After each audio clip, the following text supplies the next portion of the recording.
Hi folks, so I've put this one off. I've been really busy and, as we all know, terrible YouTuber.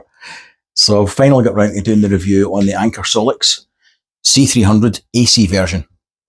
Comes in two flavours, in case anybody doesn't know and you buy the wrong thing. AC one doesn't have the light that pops up in the top, and it's considerably smaller and obviously doesn't have an inverter and two AC sockets. The AC one, the one we're talking about, it's got its light on the top. You can switch the light on here manually or with your phone if you connect it Bluetoothly or wirelessly. So it's pretty cool. 600 watt surge.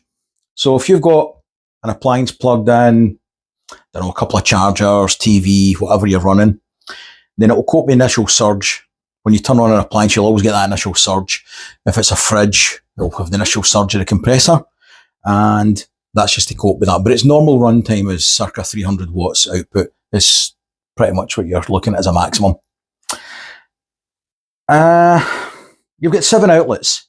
So you've got a mixed bag of your 12 volt auxiliary socket, so 12 volt DC, USB-Cs, USB-As, and you've got a number of fast output USB-Cs on there.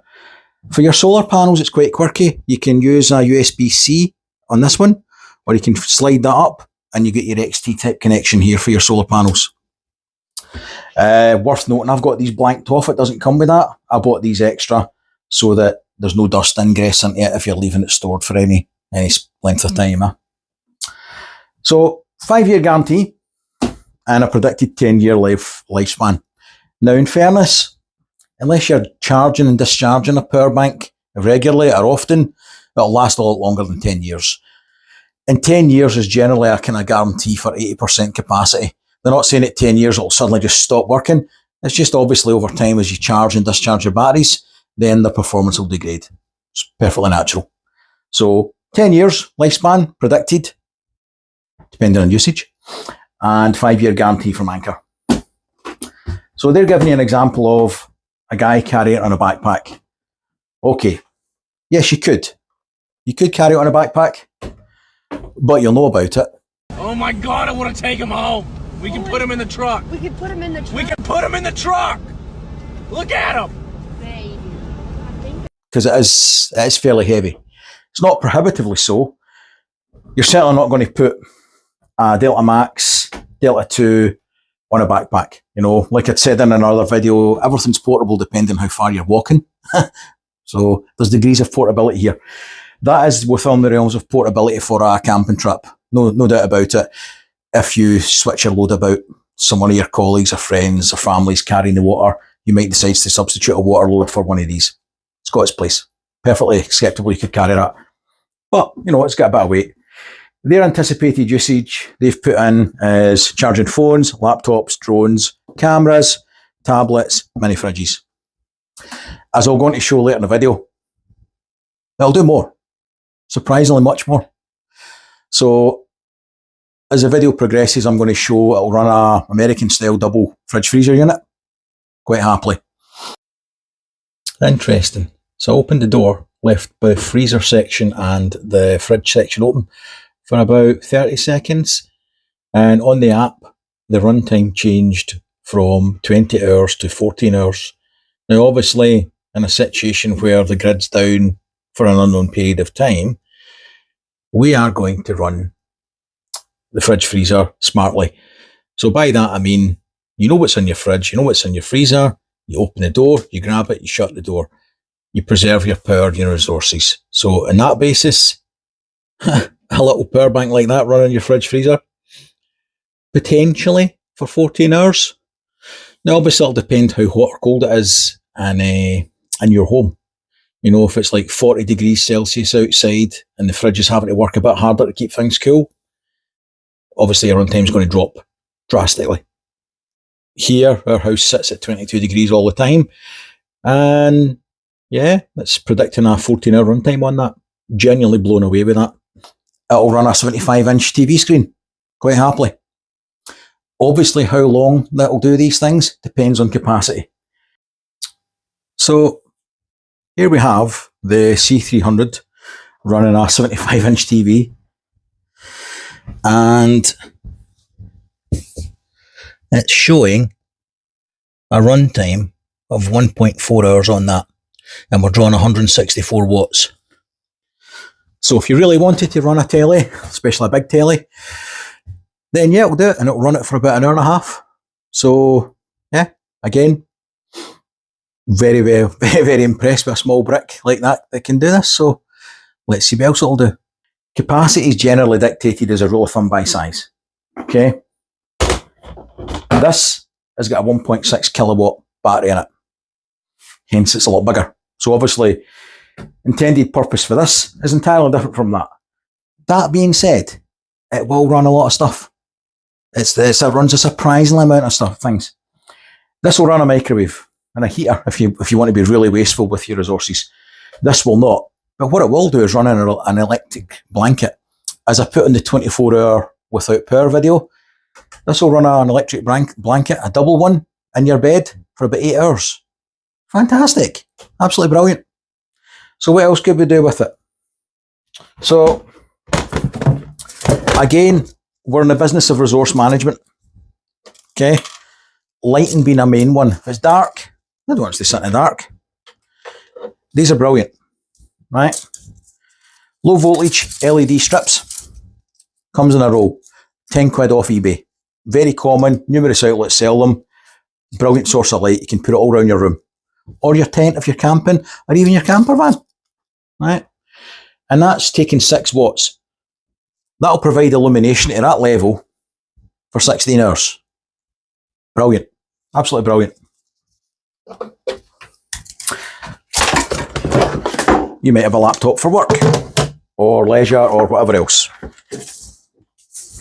So apparently it'll run this as well. Never want to take things at face value. Let's find out. It is charging. It's drawing 70 watts. And I'll be able to charge that for 2.5 hours. All right. It won't take 2.5 hours. That'll be charged within about an hour. Quite quickly to charge this one. And it's drawing, like I say, 84 watts. And you've got, at that depth of discharge, you're looking at 2.7 hours, 2.5 hours-ish. So, really good. So we've got laptops that'll charge and run. It'll run lights. Yeah, we'll just file that in the floor. Let's try charging a phone. How many phone charges do you think we'll get?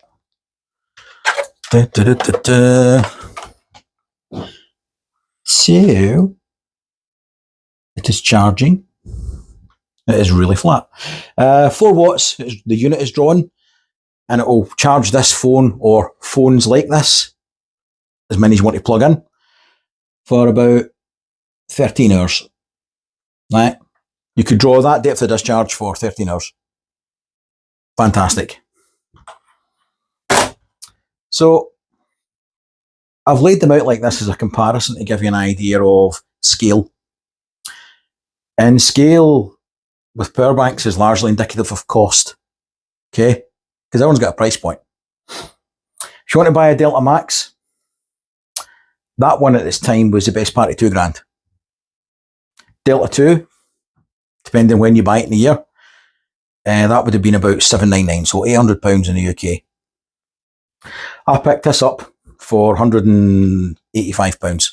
They were doing a special, I believe it's went up now since release. And the little dinky C300. Look how cute it is. Isn't it lovely?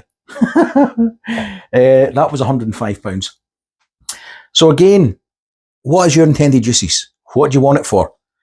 Do you need AC sockets? The AC sockets that you're going to plug into this, how much power they're going to draw? Right? Usage for a prepper, in our context for what we're talking about, as an entry-level power bank, this is brilliant. It'll run your fridge for a period of time without external charging. And as we've pointed out, you've got numerous charging options, right? Whether it be DC charging, solar charging, 2 different solar inputs, or on the back, unlike the C200, and also worth noting, unlike the C300 DC version, right? This comes with a charging cable, right? It the transformers internally on this one. If you buy the C300 DC, doesn't come with a charger. You're going to have to buy one either from Anker or a compatible one that will do the job. So bear that in mind when you make your decisions on what power bank you're going to go for. Just so you don't get caught out, because I know a few people have been stung with that one. Maybe one of them with this one, but that's a different story. So depending on your usage, depends what you want to buy. And I've got to be honest, out of all the power banks that I've purchased, for the price point, it's probably my favourite, because it just will do so much. Now, if you get a lights out situation, for most of us, it might be just a couple of hours, it's an inconvenience. I can sit and watch the TV with this. Phenomenal. Even a big TV like that. Or you could stick your laptop on, and we know we can run that. We know we can charge that, right? And it'll run that for about 2.5 hours. Fantastic. And then you've obviously got the laptop's internal charge as well. Or you may wish to use its own illumination. Or you might want to use the little USB ones with LED strips. So the flexibility on it is fantastic. And I was pretty much blown away with it. I did consider buying the EcoFlow River, which comparable price point, similar capacities, and I'm always very much for EcoFlow stuff. It's what I've always bought. And yeah, brilliant unit. Couldn't fault it. I have nothing bad to say about it. As usual, I eagerly await the usual torrent of random insults and abuse that I tend to get at the moment on the comments, most of which I block, so you'll probably never see them. Feedback's good and bad, all kidding aside. The whole point of the video is to promote debate. What do you think? What have you used? Help the community. Have you got a better idea? Have you got a better recommendation? Let's hear about it. Let's talk about it. If you like the video, like, subscribe and share. It would be greatly appreciated. If you don't want to, I'll live. It's fine. It's cool. But thanks anyway for watching it. See you soon, guys. Bye-bye. Come rain or shine, from the city blackout to the long winter time.